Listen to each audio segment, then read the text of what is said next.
Exclusivo, desde janeiro, antes da pandemia, o Fantástico vem investigando um golpe que usa a justiça para limpar contas bancárias, varrer investimentos de uma vida inteira, heranças reduzidas a pó. O esquema levanta possíveis vítimas, manipula processos e libera quantias milionárias em bancos sem dificuldade nenhuma. Os repórteres Maurício Ferraz e Renato Ferezin refizeram o caminho de saques fraudulentos Brasil afora.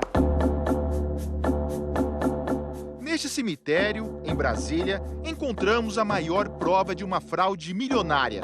Um homem enterrado aqui recebeu uma herança de 3 milhões de reais.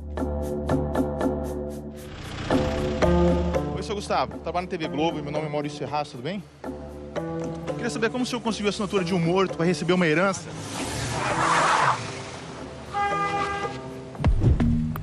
Ainda nessa reportagem, você vai saber como um morto conseguiu viajar 2.000 quilômetros até o Maranhão, dar entrada num pedido de herança e receber tudo rapidinho. Mas antes, a gente vai contar a história de alguém que está bem vivo. Juan Garcia mora em Málaga, no sul da Espanha. A sua vida pacata virou uma tormenta, desde que teve o nome envolvido em uma fraude na justiça brasileira. Eu tenho crise de ansiedade, sou uma pessoa diabética e perdi a visão do olho esquerdo por conta dessa pressão, desse estresse. Juan trabalhou como engenheiro no Brasil entre os anos de 99 e 2003. Pensando na aposentadoria, deixou todas as economias desse período numa conta bancária aqui no Brasil. Recentemente, ele viu o dinheiro da sua poupança desaparecer. R$500 mil. Surgiu um contrato de casamento com uma pessoa e um contrato fictício de separação de bens por parte de um advogado. A história é suspeita do começo ao fim. Arrumaram para Juan uma ex-esposa brasileira moradora do Maranhão, um estado que ele nunca visitou na vida. Eu sou casado na Espanha e tenho 3 filhas. Eu me casei no ano de 73. Juan contratou um advogado no Brasil. A primeira coisa que me chamou a atenção foram os bloqueios judiciais. Eles foram expedidos por um juiz numa comarca chamada São José do Ribamar, que fica a aproximadamente 40 quilômetros de São Luís. No início de março, antes da Organização Mundial de Saúde recomendar o isolamento social por causa da pandemia, nossa equipe viajou para São Luís do Maranhão para entender o que está por trás desse mistério. E o primeiro passo foi localizar a suposta ex-esposa de Juan, que mora longe da capital. 200 quilômetros de estrada bem ruim. Chegamos a Bacabal. Ali. Dona Maria Silvana Gonçalves, sou da TV Globo, a senhora conhece? Sou eu. É? A senhora conhece esse rapaz aqui, por acaso? Deixa eu colocar meu óculos aqui. Ah, tá bom. Mas nunca nem conheci esse homem. E essa assinatura é da senhora? Não. Como pegamos a família toda de surpresa, entramos para explicar melhor o que estava acontecendo. Nunca teve uma relação estável com ele? Nunca nem vi. Como é que o cara não fica surpreso, né? Este é o verdadeiro marido dela. Fora de ética um negócio desse aí, ó. Dá pra se encabular. Próximo passo da apuração feita pelo Fantástico. Se a Maria Silvana não faz ideia de como o nome dela foi parar nessa história, como a assinatura que aparece no processo foi autenticada? Chegando um cartório aqui para ver se o reconhecimento da firma foi legal, né? Aparece uma autenticação feita aqui em Bacabal desse documento. Não, assinatura não. Esses documentos falsificados estão num processo de separação entre Maria Silvana e Juan. E na ação, a partilha dos bens dava para Maria Silvana o R$500 mil guardado de Juan e deixava para ele supostos imóveis do casal, todos no mesmo condomínio. Mas que imóveis são esses? Existe aqui distância campestre? Não existe. O advogado que representou, que propôs essa ação, ele não agiu sozinho. A decisão que limpou a conta do espanhol saiu desse fórum, da cidade de São José de Ribamar. Um levantamento feito pelo Fantástico revela que existem outros processos com a mesma suspeita de fraude. Inclusive, foi aqui que um morto conseguiu legalmente receber uma herança de R$3 milhões de uma freira lá do Rio de Janeiro. Irene Alves Lopes nasceu em Fortaleza, em 1901. Deixou o Nordeste para viver nesse convento da Associação São Vicente de Paulo, no Rio de Janeiro. Morreu aos 94 anos, em 1995. Estivemos no Rio de Janeiro, também antes das regras de isolamento social. A irmã Irene tinha um patrimônio milionário que recebeu de herança da família. Eram mais de 10 imóveis que, em 20 anos, renderam em aluguéis 3 milhões de reais. Como não tinha um herdeiro direto para deixar essa fortuna, a freira fez um testamento, doando quase tudo para as obras sociais. Eu, irmã Irene Alves Lopes, brasileira, solteira, religiosa, declaro que não tenho herdeiros. É meu desejo que os bens imóveis que possuo em Fortaleza fiquem para a Associação São Vicente de Paulo, com sede no Rio de Janeiro. 25 anos se passaram desde a morte da irmã e a vontade dela não foi cumprida. Até hoje, o processo está em andamento na Justiça do Rio de Janeiro. Mas lá no Fórum de São José de Ribamar, o processo, também cheio de documentos falsos, andou rapidinho. A herança milionária, parada 2 décadas lá no Rio, aqui foi liberada em 18 dias. E no processo, um homem morto virou o herdeiro da fortuna da irmã Irene. É que ele era mesmo sobrinho dela. Mas morreu 1 ano antes de ter o nome usado pelos golpistas. A família descobriu tudo durante o inventário dele. Extremamente constrangida de ver o nome de um pai, de um marido, sempre exemplar, colocado como se fosse bandido. Se a família do morto foi vítima de uma fraude, onde foi parar o dinheiro? O Fantástico apurou que pelo menos R$1.200.000 da herança da irmã Irene foram parar na conta de Marley Machado de Almeida e de 2 filhos dela. Marley é do Rio de Janeiro e acumula quase 30 boletins de ocorrência. A maioria por estelionato. Marley Machado de Almeida? Não sei não. É o 5º endereço e até agora nada. Finalmente encontramos a casa dela, num bairro nobre de Niterói. Queria falar com a dona Marley. A gente vai deixar todos os nossos contatos para ver se ela retorna. Marley ligou e marcou entrevista. No centro do Rio, pode ser? Mas desistiu. Em nota, Marley nega ter participado das fraudes.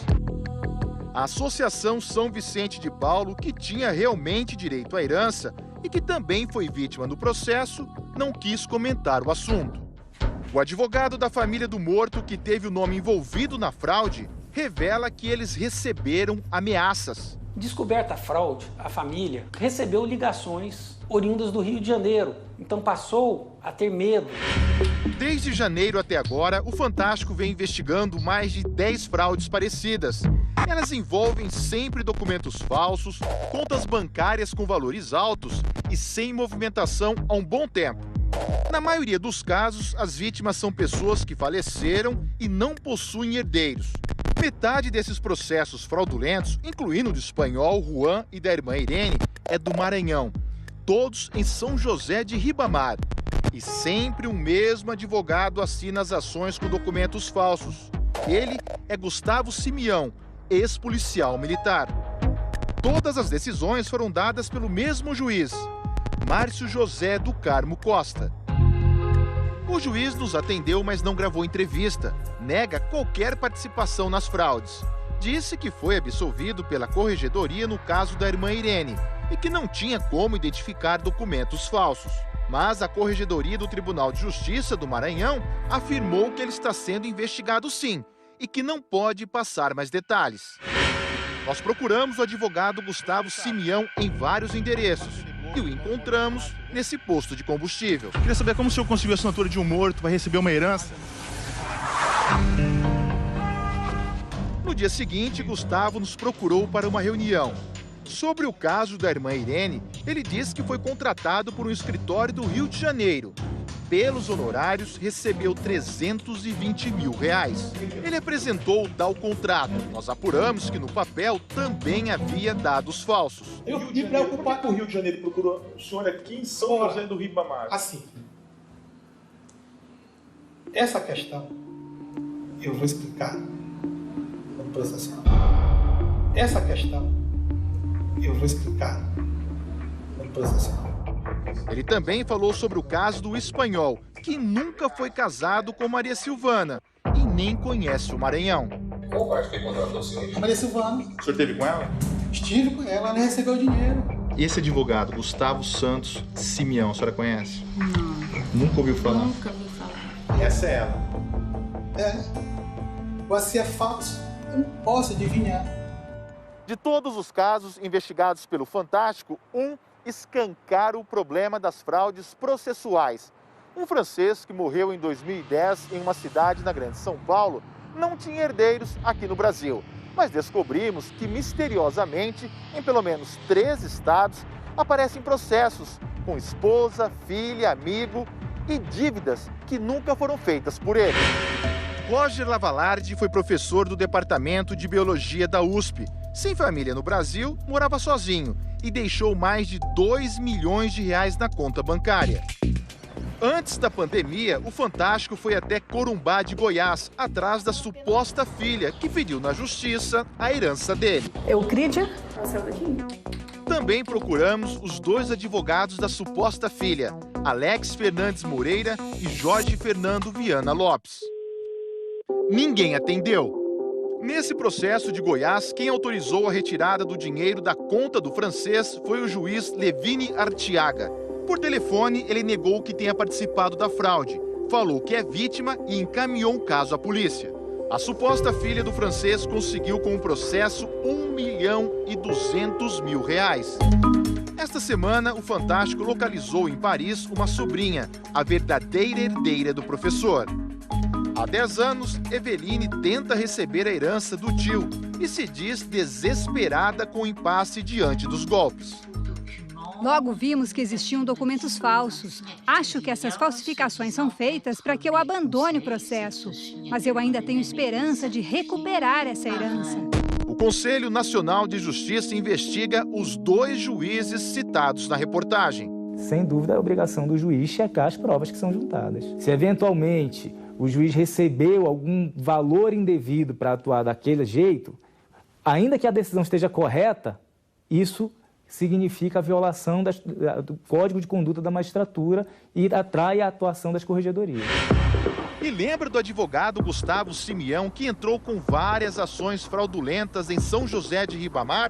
No Maranhão, ele também tentou ter acesso à herança do francês com o processo de uma dívida que nunca existiu. Isso aí eu te confesso que não deu certo. Não deu certo porque a conta do francês já tinha sido zerada pela suposta filha naquela outra fraude. Gustavo diz que foi vítima em todos os casos. Nós temos um documento falso aqui, 2015, 16, 17, 18 e 19, nós temos outros casos. Aqui é tudo falsificado e o senhor não sabe de nada. Não, eu não sabia de nada, não dá para identificar a falsificação. A OAB do Maranhão vai investigar o advogado. Devido à gravidade dos fatos, que seja realizada uma sessão para avaliar o possível afastamento cautelar desse advogado de suas funções. Esta semana voltamos a falar com um advogado de espanhol para saber se conseguiram reaver o dinheiro de Juan, R$500 mil. Nenhum sinal do dinheiro que foi desviado do meu cliente. Agora, com a pandemia, esse dinheiro faz ainda mais falta para Juan. Eu tenho que ajudar uma filha com aluguel e tenho uma outra que agora está desempregada. E com a pandemia, o governo espanhol pode cortar 30%, 40% da aposentadoria. Queria saber como o senhor conseguiu a assinatura de um morto para receber uma herança?